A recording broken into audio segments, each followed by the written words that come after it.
받으시기를 원합니다. 인사하겠습니다. 하나님께서 우리의 예배를 받으시기를 원합니다. 우리 예배를 받으시기를 원합니다.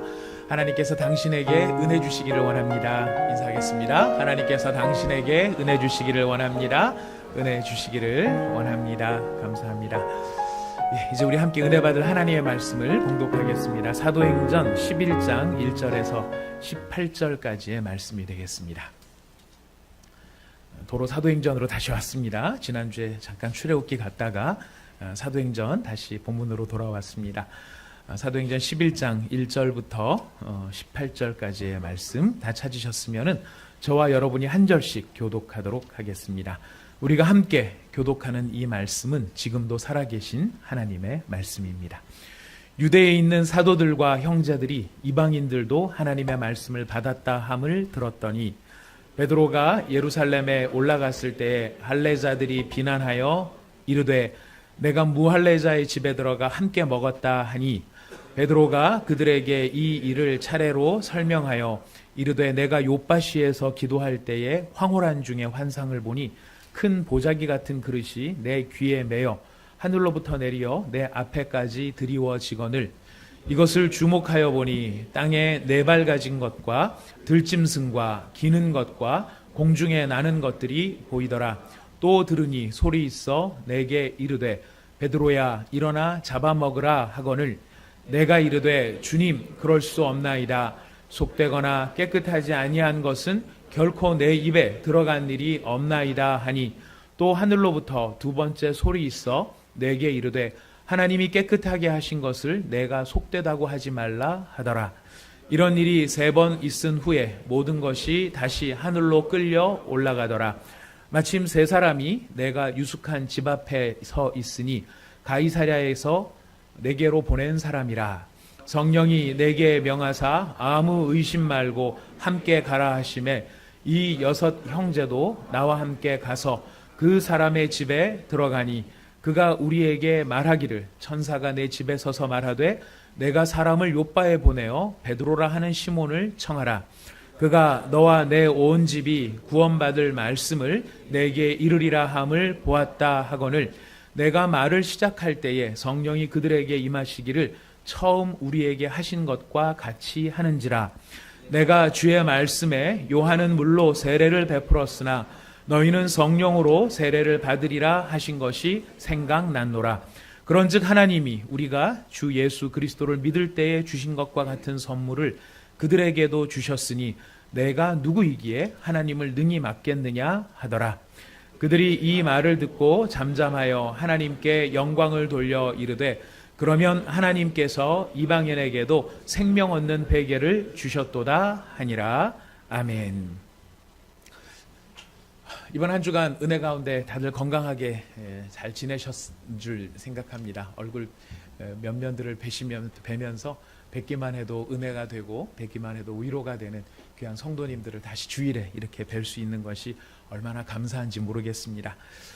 우리 성도님들을 뵈면 위로가 되는데 지금 우리가 처해 있는 상황을 보면 과연 점점 밝은 곳으로 갈까 안 그러면 점점 어두워지는 것은 아닌가 이런 생각들을 자주 하게 되는 요즘입니다.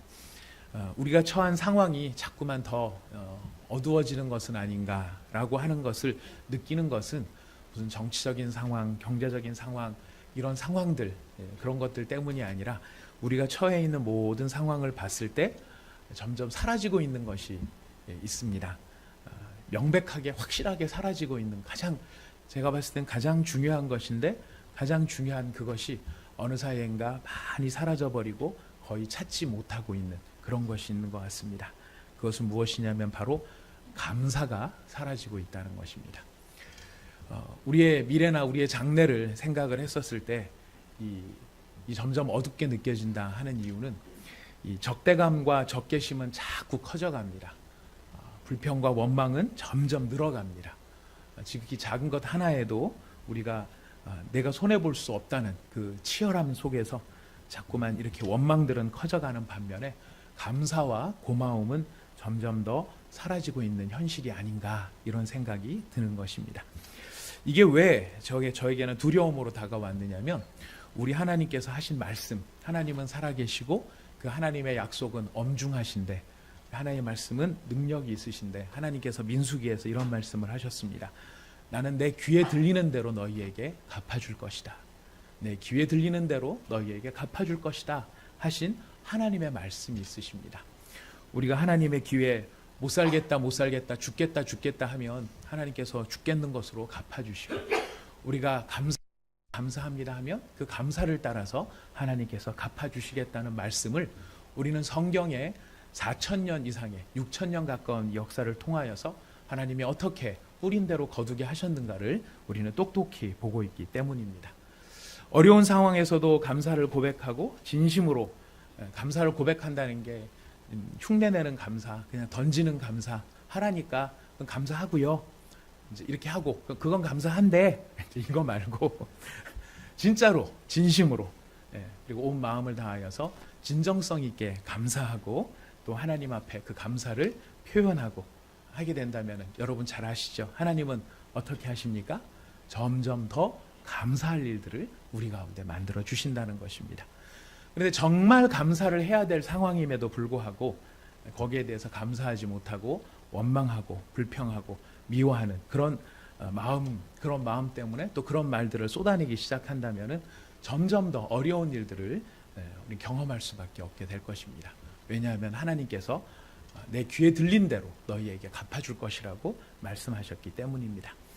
그래서 우리는 우리의 이 어두운 상황들 점점 가면 갈수록 더 어두워지는 것 아닌가 싶은 오늘날의 현실 가운데서 누가 이 감사의 일들을 시작할 수 있겠는가?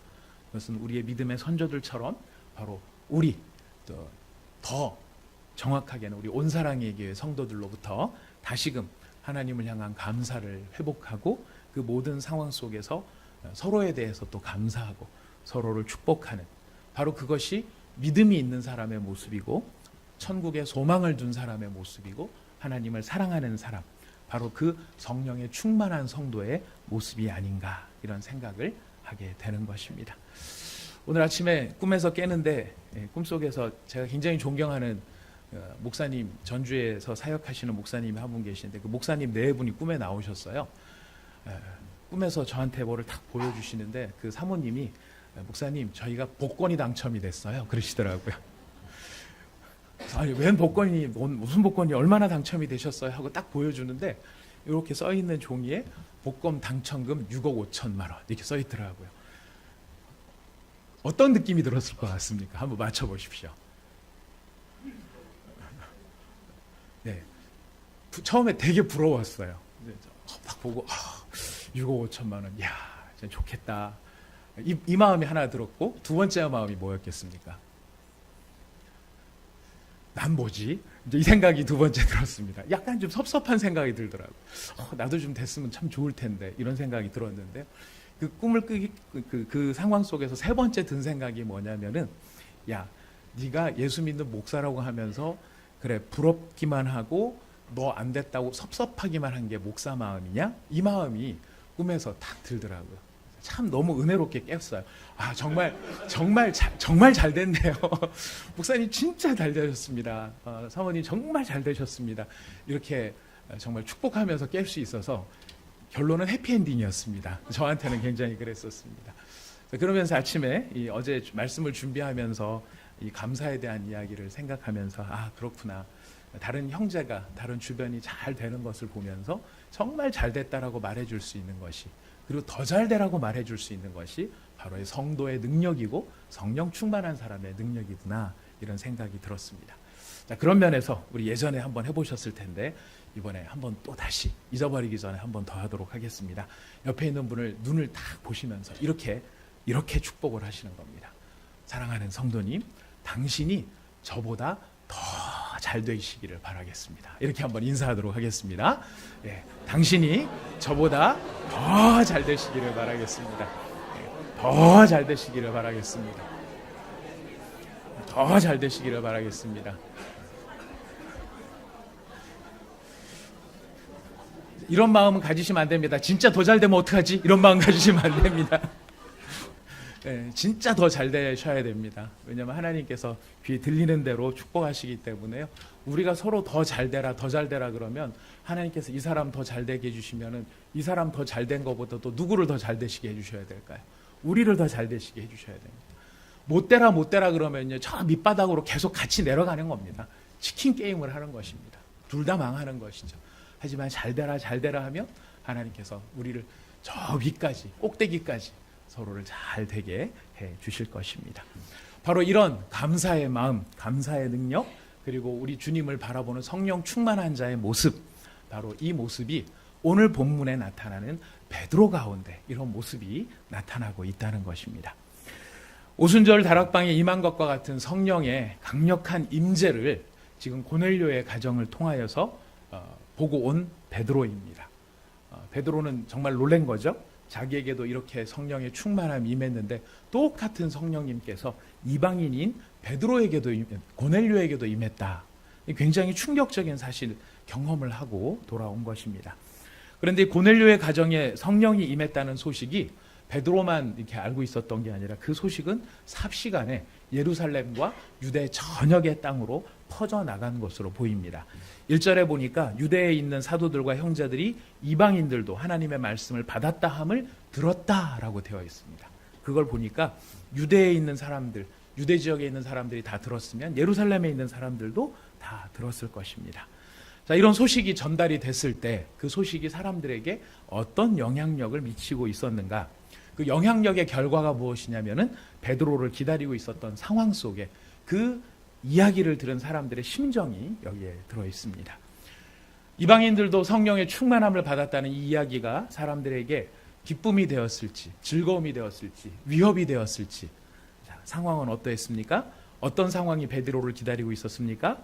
2절에 보니까 베드로가 예루살렘에 올라갔을 때 할례자들이 베드로를 맞이하면서 차갑고 냉랭한 얼굴로 베드로를 비난하고 있었습니다. 다른 번역 성경에 보니까 따지고 있었다라고 번역을 해놓은 성경도 있었습니다. 이 할례자들이 베드로를 보면서 쌍수를 들어 환영을 한 것이 아니라 그를 향하여 차가운 얼굴을 하고 베드로를 비난하고 있는, 바로 그런 할례자들의 모습은 사실 이 할례자들만의 모습이 아니라 무엇을 반영하고 있는 것이라고 이해할 수 있냐면 당시의 성도들이 이 이야기를 들은 그 성도들의 정서가 이와 같았다라고 하는 것을 우리에게 알려줍니다. 무엇을 비난하느냐면 3절에 보니까 네가 무할례자의 집에 들어가서 함께 먹었다면서 이거입니다. 네가 무할례자의 집에 들어가서 네가 함께 같이 먹었느냐? 이것이 위법이라는 것을 네가 모르느냐? 베드로가 알았습니까? 몰랐습니까? 알고 있었습니다. 우리 지난 그 강해를 쭉 살펴다 들어오신 분들은 아실 것입니다. 베드로도 고넬료한테 이야기를 했어요. 이방인들과 함께 먹는 것이 위법인 줄 내가 알고 있었지만 하나님이 가라고 해서 나는 왔다. 지금 이렇게 온 거예요. 베드로도 이미 알고 있었지만 하나님의 뜻에 순종하기 위해서 이렇게 한 거예요. 이 말씀을 우리가 생각하면서 첫 번째 얻을 수 있는 교훈은 무엇이냐면 하나님의 말씀에 순종하고 그 말씀을, 그 순종함으로 말미암아 아름다운 구원의 역사가 일어나는 놀라운 성령의 현장을 체험했다 할지라도 모든 사람이 칭찬하는 것은 아니다. 우리가 이것을 먼저 기억할 필요가 있습니다. 모든 사람을 만족시킬 수는 없는 것이다. 내가 내 일 한 것입니까? 하나님의 일을 한 것입니까? 하나님의 일을 한 것입니다. 하나님의 일을 했지만 내가 하나님의 영광스러운 일을 했다고 해서 모든 사람이 한꺼번에 다 이해해주고 그것을 같이 기뻐해주는 것은 아니었다라는 것입니다. 더군다나 이 말씀이 우리 가운데 엄중한 것은 지금 이 사도행전의 쭉 흐름을 놓고 보면 사도행전은 예수님이 주신 말씀의 성취가 이루어지는 것이 사도행전의 모습입니다. 예수님이 무슨 말씀을 하셨냐면 너희가 성령을 받으면 예루살렘과 온 유대와 사마리아와 땅끝까지 이르러 내 증인이 되리라. 예수님이 이 말씀을 하셨고 누가 그걸 지금 이루어 나가시죠? 예수님께서 성령을 통해 하나하나 이루어 나가고 계시는 거예요. 예수님께서 지금 이 일을 하고 계시는데 정작 누가 이해를 못하고 있는 것입니까? 예수님의 제자들이 이해를 못하고 있는 거예요. 예수님의 제자들이 성령을 안 받은 사람들입니까? 오순절날 이미 성령을 받은 사람들입니다. 이미 성령을 뜨겁게 체험한 사람들입니다. 그런데 그 사람들조차도 예수님의 말씀을 다 이해하지 못하고 있었다는 것을 우리는 보게 되는 것입니다. 자, 이런 상황을 놓고 우리가 놀랄 수밖에 없습니다. 사실 깜짝 놀랄 수밖에 없죠. 성령이 충만해도 예수님의 직계 제자도 예수님이 하신 말씀을 다 모르고 있었구나. 근데 여러분, 이게 새삼스러운 일입니까?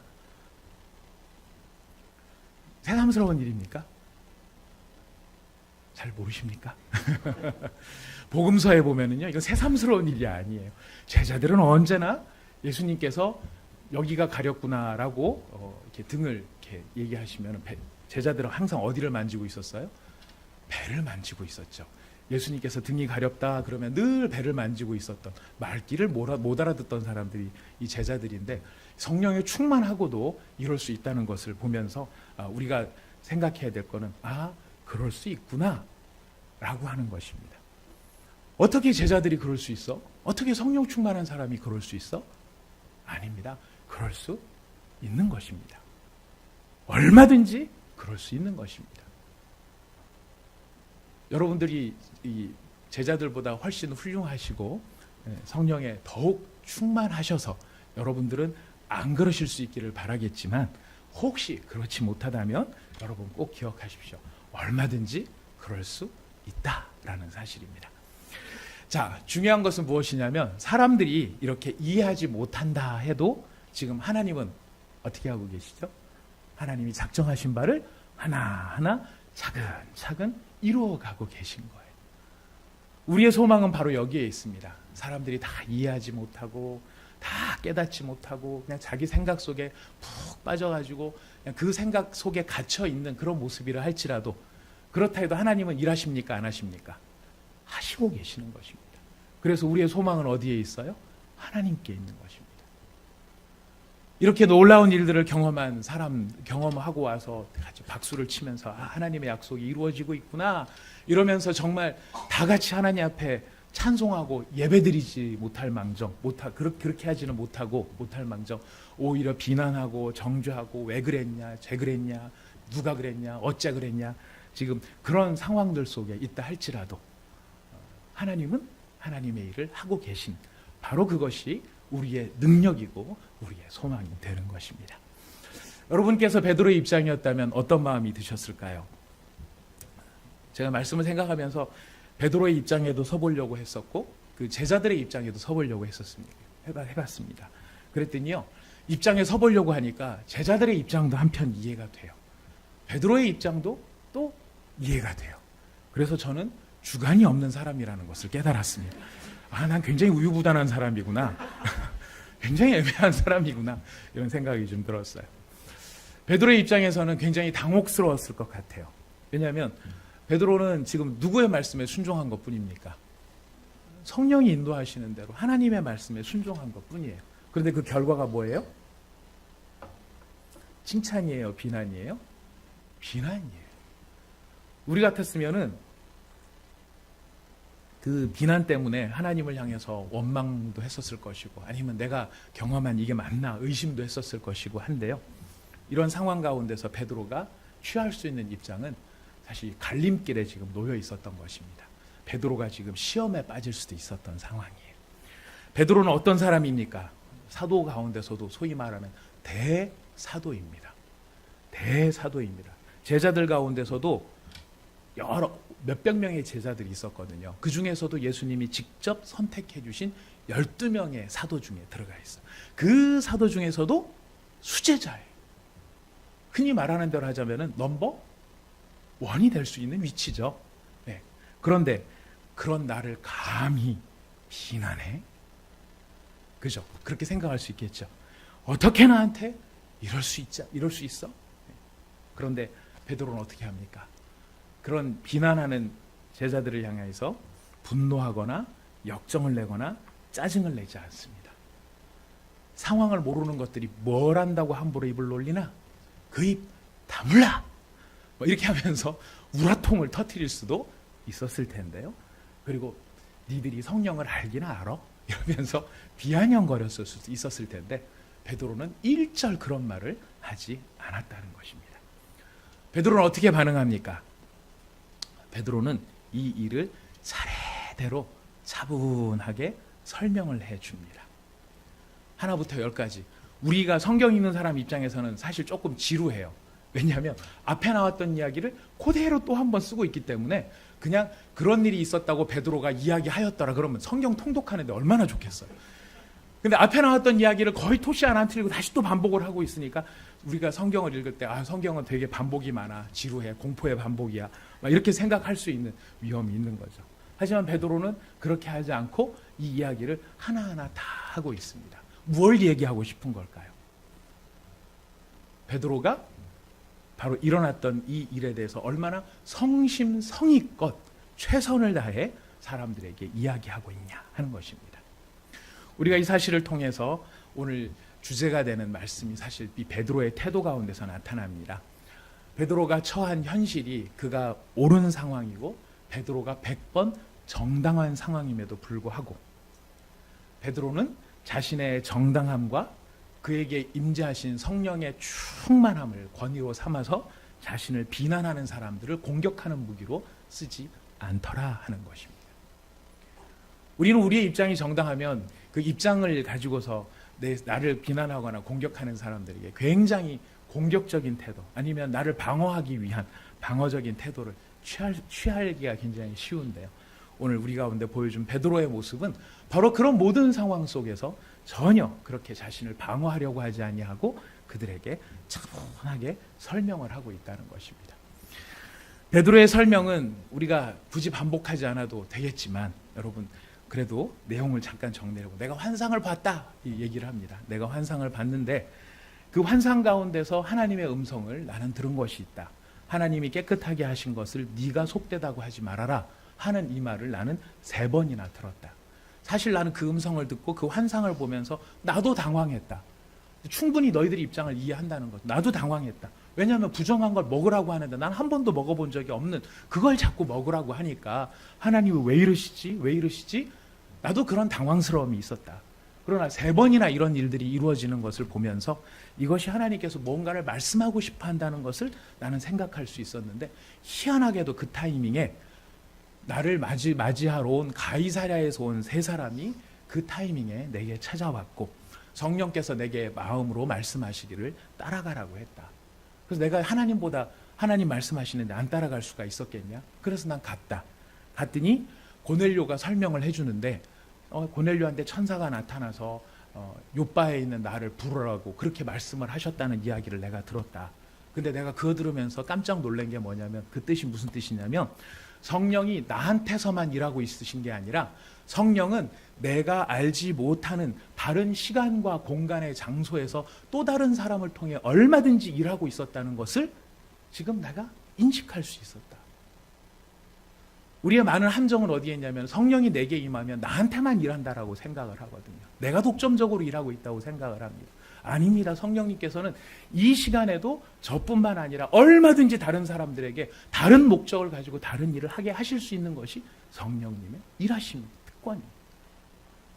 난 내가 받은 은혜가 크면은 그게 전부라고 생각해서 그걸 가지고 막 주관하려고 하는데 베드로는 뭘 이야기를 하느냐면 내가 생각하지 못한 하나님의 일은 내 생각의 바운더리를 넘어가고 내 경험의 틀을 뛰어넘는 것이 하나님의 일하십니다. 난 그걸 깨달았다 이야기를 하는 것입니다.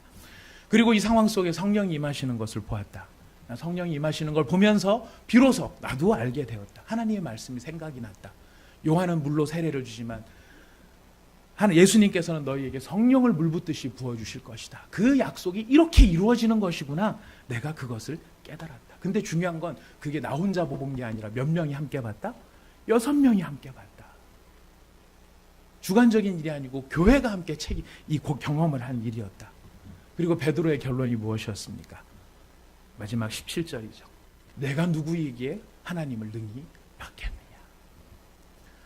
우리는 하나님도 자꾸 내 생각 안에 이렇게 묶어놓으려고 하는 그런 위험성이 있어요. 내 경험, 나한테만 아니면 내가 갖고 있는 이거, 내 지식 요 안에서 자꾸 하나님을 가둬놓으려고 하는 그런 위험성이 있는데 베드로는 어떤 고백을 하느냐면 내가 누군데 감히 하나님을 능히 막을 수 있겠느냐. 베드로는 하나님의 입장에서 이 이야기를 자세하게 설명을 해줍니다. 자, 이런 베드로의 모습, 이런 베드로의 모습이 보면 성경에서는 이런 모습을 일컬어 어떤 모습이라고 이야기할까요? 베드로가 성령이 충만함으로 성령에 의해서 방언도 하고 병도 고치고 안진뱅이도 일으키고 죽은 자도 살려내지만요, 성령이 임하셨을 때 그런 기적만 행하는 것이 전부가 아니라 베드로의 성품이 바뀌고 있다는 거예요. 원래 베드로는 어떤 성품이죠? 잘 아시죠? 맞아요. 그래요. 굉장히 괴팍스럽고 급해요. 뭐 하여튼 누구보다도 급해가지고 예수님 물 위로 걸어오시는 거 보고 제일 먼저 손든 사람이 누굽니까? 베드로잖아요. 저요. 저 걸을래요. 뭐 그랬던 사람이고, 또 제일 먼저 칼 뽑은 사람도 누구예요? 베드로였어요. 귀를 팍 쳐내고 뭐 이랬던 베드로였어요. 그런데 성령이 그에게 충만하게 임하시니까 베드로가 어떻게 성품이 변하는가? 온유하게 변했다. 온유하게 변했다. 그 다혈질에다가 욱하는 성격이 있었던 베드로가 자기를 비난하는, 더군다나 하나님의 거룩한 일을 감당하고 왔던 자기를 향해서 비난하는 거는, 니들이 나를 비난하는 건 하나님을 비난하는 거야. 알아? 혀 돌아갈지도 몰라. 입 돌아갈지도 몰라. 조심해. 막 이러면서 이제 막 협박이나 위협을 할 수 있었음에도 불구하고 1절, 그 사람들에 대한 태도는 1절 터치하지 않습니다. 누가 어땠다, 제가 어땠다, 누가 잘못했다 이런 얘기 하지 않습니다. 하나님이 무슨 일을 하셨는가, 그 일만을 이야기하고 있는 것입니다. 그것도 평온하고 온순하고 부드럽게 지금 이 일을 말하고 있어요.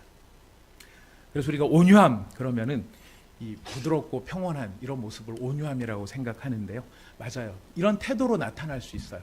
하지만 온유함은 그냥 말을 부드럽게 한다, 성품이 착하다, 평안하다, 사실 이거를 좀 넘어가는 게 있습니다. 온유함의 핵심은 어디에 있냐면은 태도의 부드러움에 있는 게 아니고, 온유함은 그 마음의 목표가 분명하고 그 목표를 이루는 일에 자신의 모든 에너지가 집중되어 있는 것이 바로 온유함입니다. 베드로가 온유하다라는 말은 무슨 뜻이냐면, 베드로는 지금 성령 충만해서 누구를 지금 증거해야 되는 입장이죠? 자신의 자존심을 세워야 되는 입장입니까? 예수님의 주되심과 예수 그리스도를 통해 나타난 하나님의 복음을 전하는 게 목표입니까? 후자예요. 예수님의 주되심과 예수 그리스도로 말미암아 구원이 이르른다라는 사실을 전하는 것이 목표예요. 그게 제일 중요한 목표가 되다 보니까 그 목표를 이루는 것, 이게 가장 소중한 것이 되는 것이거든요. 그러니까 이 목표를 이루기 위해서 사람들한테 역정을 내거나 내 자존심을 건드린 거에 대해서 싸움박질을 하면서 네가 어떻게 그런 말을 할 수 있어 라고 하면서 막 그거를 싸우는 것이 아니고, 어떻게 하면 예수를 바로 전할 수 있을까, 그렇다라고, 그 목적을 위해서라고 한다 그러면은 이 사람들을 이해시키고 이 사람들을 납득시키고 소통하고 이해하는 것이 필요하겠구나. 그래서 태도가 어떻게 되는 겁니까? 평안해지고 부드러운 태도가 나타난다. 이해를 위해서는요, 무엇이 필요하냐면은 시간과 노력이 필요해요. 제가 아이를 가르치다가 제일 많이 실수했던 부분이 뭐냐면, 그 첫째도 그렇고 둘째도 그렇고 셋째도 그렇고 세 명을 가르치는데도 불구하고 집에서는 제가 가끔 말이라고 부릅니다. 3명을 가르치는데도 불구하고 제가 똑같은 실수를 매번 반복하는 거예요. 자, 앉아봐. 구구단 외워보자. 자, 2일은 2, 2는 3, 3일은 3, 3, 3.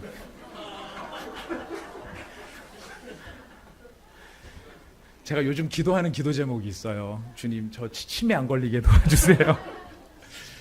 치매 안 걸리게 도와주세요 하는 기도 제목하고요. 그 두 번째 기도 제목이 있는데, 주님, 혹시 치매가 걸려야 된다면 거룩하게 치매가 걸리게 해주세요. 진짜 이거 진짜 진지하게 기도합니다. 그래서 제가 정신이 확 나가가지고 다 기억을 못 하는데, 보면서 막 누구 보면서, 아들내미 보면서 당신은 뭐 하는 놈이냐 막 욕하고, 거기다가 막 이상한 짓 하고 하는 이상한 치매 말고, 설령 아들은 못 알아보더라도 예수님 믿어야 복 받습니다, 하나님께서 당신에게 복 주시기를 원합니다, 이런 치매가 걸리게 해주세요 라고 기도하고 있습니다. 네. 혹시 공감이 되시는 분들 계시면 같이 기도하셔도 좋을 것 같습니다. 다시 돌아옵니다. 2일은 2, 2는 4, 2, 3은 6. 네. 애들한테 한 번씩 쭉 얘기를 해줍니다. 한 번 해주고 외워봐. 못 외웠어? 한 번만 더 가르쳐 줄게. 2일은 2, 2는 4, 2, 3은 6. 여러분 2번 해주고 외울 수 있습니까? 못 외웁니다. 뭐가 필요합니까? 시간이 필요하고 노력이 필요해요. 근데 저는 3번 못 외우면 막 윽박을 지르는 겁니다. 니네 엄마를 닮아서 머리가 안 돌아가는 거냐? 왜 3번을 듣고도 못하는 거냐? 바로 이런 태도들. 이거는 굉장히 윽박지르는 참 억압적인 태도인 것이죠.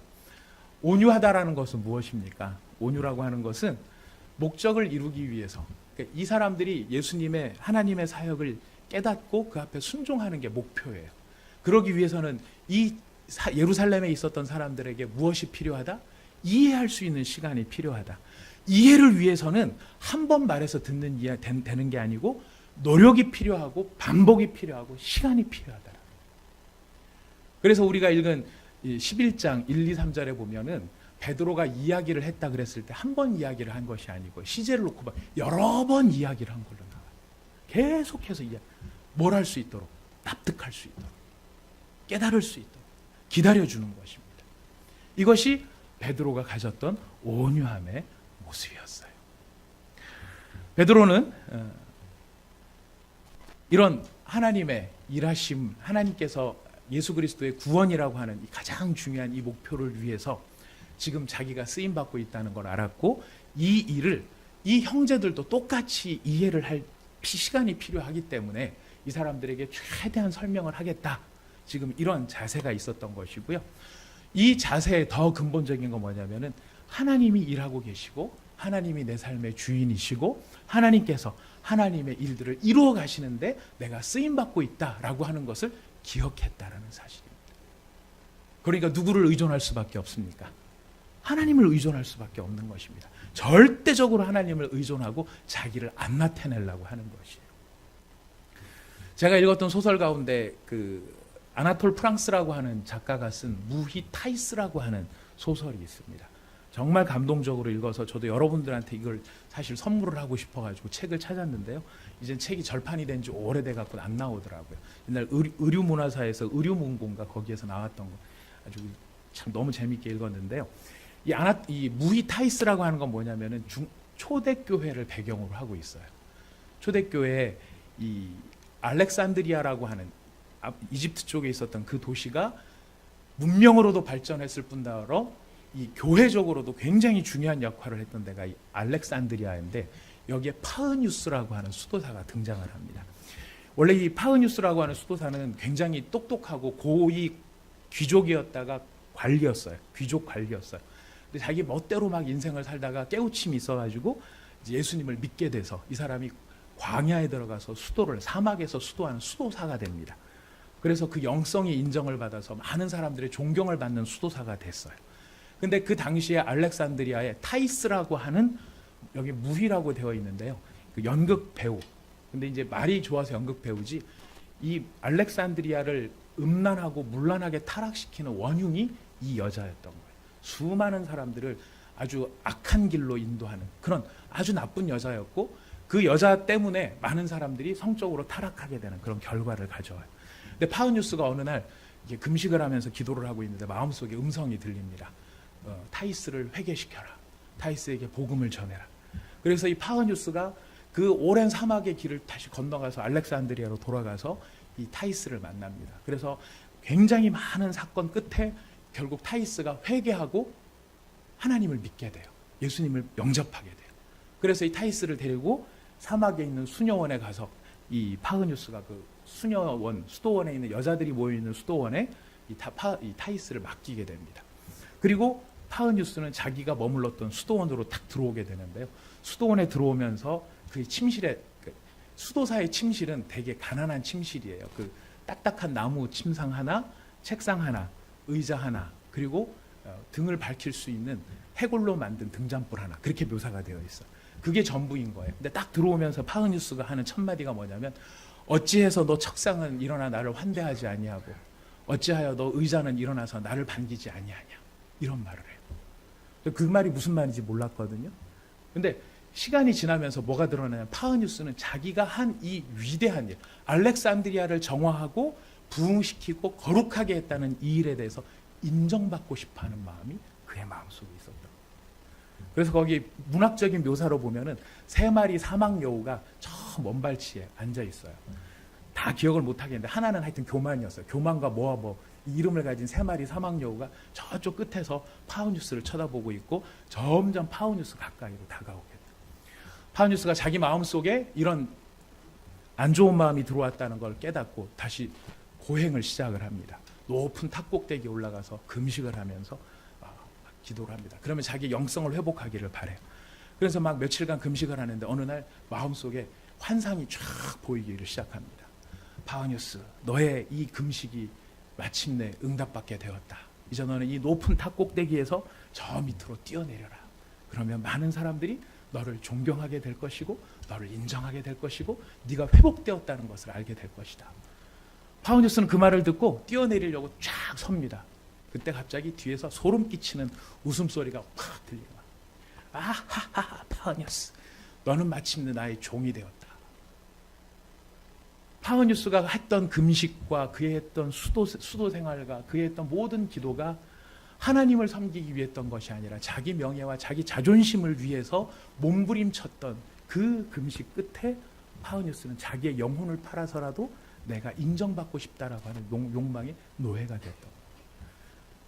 그래서 그 악마의 소리를 듣고 파우뉴스가 미친 듯이 타이스에게로 막 달려갑니다. 타이스, 내가 미쳤지. 내가 너를 거기다가 너를 회개를 시키다니. 그러면서 나랑 같이 뭐 사랑을 나누자꾸나 이러면서 이게 완전히 막 이상해져가지고 다 간 거예요. 근데 그때 타이스는 이제 오랜 수도 생활과 금식 끝에 이제 하나님의 부르심을 받고 천국으로 영접을 숨이 져가는 과정이 있었던 거예요. 그리고 막 많은 사람들이 모여서 찬송을 부르고 타이스를 위해서 이렇게 기도를 해주는데 파우뉴스가 달려와서 타이스를 안고 이제 막 타이스를 죽지 말라고 막 하는. 그래서 이 파우뉴스가 하는 짓이 너무나 황당무계하니까 다른 사람이 뛰어오르려고 그래요. 그때 그 소설의 끝은 이렇게 끝나게 됩니다. 그리고 파우뉴스는 흡혈귀가 되었다.